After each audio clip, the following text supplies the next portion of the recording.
Alam nyo, may mga kwento sa ating kasaysayan na parang nakatago. Hindi masyadong napag-uusapan, halos kinalimutan na nga. At ngayon, bubuksan natin ang isa sa mga yan. Kasi, isipin nyo to, paano nangyari na ang isa sa pinakamalaki at pinakamalawak na pag-aalsa sa kasaysayan ng Pilipinas ay parang bulang naglaho sa alala natin? Yan ang misteryong susubukan nating sagutin. Sa school, sino bang laging nasa libro? Siyempre, sina Rizal, Bonifacio at Aguinaldo. Sila yung mga bida, di ba? Pero, umamin kayo, pamilyar ba sa inyo ang pangalang Agustin Sumuroy? Malamang hindi. At yun mismo, yun na yung problema. So sino nga ba siya? Tara, kilalanin natin ang bida ng ating kwento.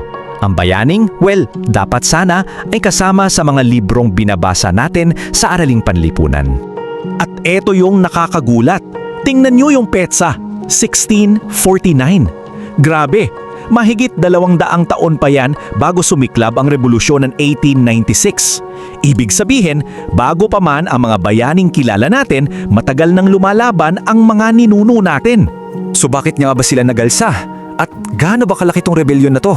Kasi promise, hindi ito basta-bastang gulo lang sa isang sulok ng bansa. Malaki to. Okay, ang ugat ng lahat ng ito, isang konsepto. Polo y servicios. Ano ba to? Ito yung sapilitang paggawa.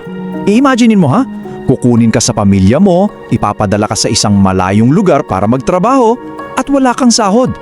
Sino ba namang hindi magagalit, di ba? Yan ang nagpasiklab sa lahat. At yung pinaka-trigger, yung last straw, kumbaga, yung utos na dalhin ang mga kalalakihan mula sa Samar papuntang Cavite para lang gumawa ng barko. Sobrang layo.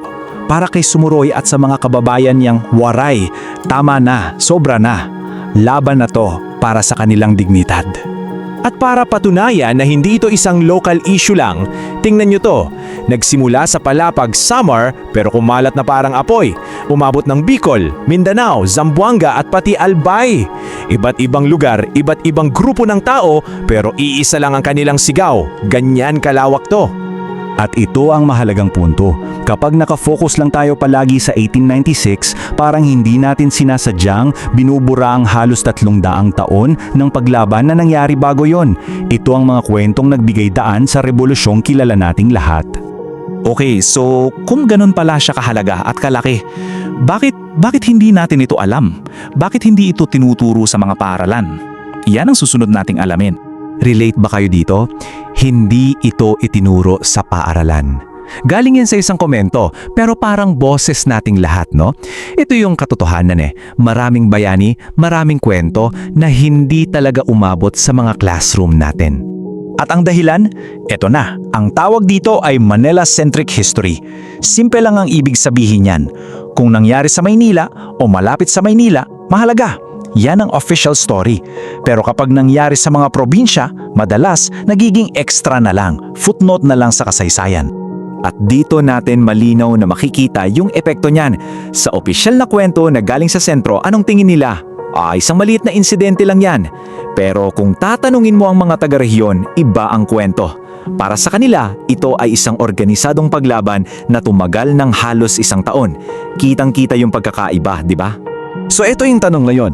Dahil hindi nila napatalsik ang buong pamahalaang Espanyol, masasabi ba nating isang failure o bigo ang pag-aalsa ni Sumuroy? Teka muna, hindi. Ang pinaka-importanteng resulta nito ay ito. Pinakita nila na hindi invincible o hindi magagapi ang mga Espanyol.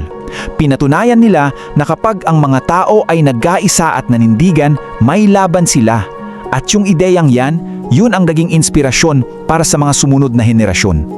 So anong gagawin natin ngayong alam na natin to? Paano natin babaguhin ang kwento? Kasi hindi naman pwedeng alam lang natin ang problema, di ba? Dapat parte tayo ng solusyon. Paano? Simple lang. Step 1, tuklasin natin kung sino yung mga local heroes sa mga lugar natin. Baka may Sumuroy din sa probinsya nyo. Step 2, i-share natin ang kwento nila sa pamilya, sa kaibigan, sa social media. At step 3, sa bawat kwentong ibinibabahagi natin, sama-sama nating binubuo yung kumpletong larawan ng ating kasaysayan.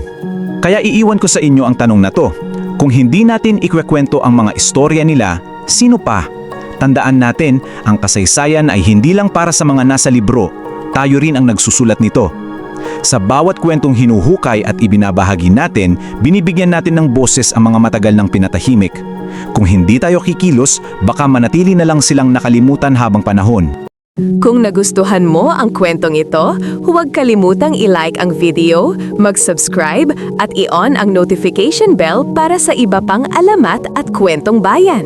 I-share mo rin ito para mas marami pang Pilipino ang makaalala ng kagandahan ng ating mga kwento.